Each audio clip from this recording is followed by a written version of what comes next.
16 after 12 this Friday afternoon. And hello, I'm Gareth Edwards. You'll see two pieces of breaking news running at the bottom of your screen as we go across to Paarl now. There's been mopping up operations and ground teams working around the clock. This is near the historic Paarl Rock. Now, there's cause of the blaze is still not known, but my colleague Pheladi Sethusa is following the story for us. Let's go live to her now. And you are near where this fire has been wreaking havoc. Just give us a sense where we are on this today. Is it under control or is it barely manageable? Hi, Gareth. So it's truly and well under control. I mean, it even took us a while to find the actual mountain range because it's so well under control. So we believe that this fire started late last night and that teams were hard at work through the night. Now, we're on a private wine farm, and the manager was just telling us that they actually had a wedding on last night when this fire started.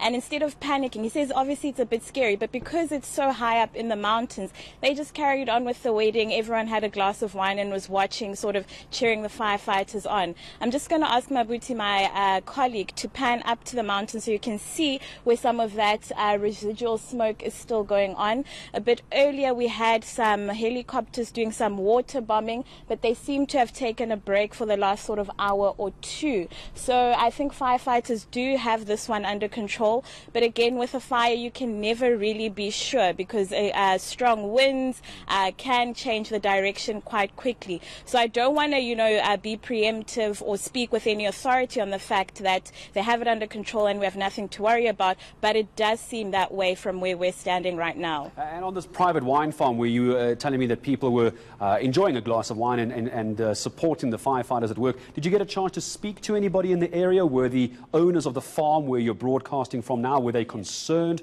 that this might come down to their properties?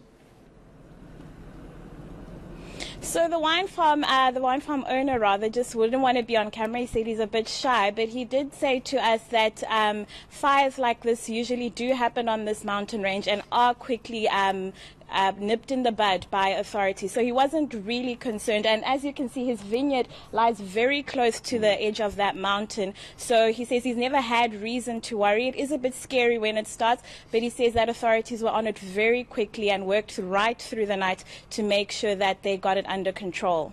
Pheladi, just before I let you go, I'm not expecting you, of course, to do Candice McKechnie's job, but give us a sense of what the weather is like where you are. Cape Town is very deceptive, so is Paarl. It looks sunny, but it can turn on a dime, can't it? Sure, and that's the thing. So last night we had a lot of strong wind. It was very chilly. I mean, I was on a call with my mom in the middle of the night and she could barely hear me because of the wind of where we were in town. So I can only imagine how windy it was out here. And today it's blistering hot. I'm surprised my glasses aren't steaming up right now. It's very, very hot today. So hopefully these hot conditions will keep the wind at bay for a little while so that they can continue just water bombing these small pockets of smoke that we're seeing and truly deal with this fire. Yeah, always an issue down in the Western Cape are these small fires. They can spread very quickly. Pheladi Sethusa, thank you. It seems as though there's not too much concern about the fire in Paarl at the moment. If, of course, anything changes, we're back to our reporter.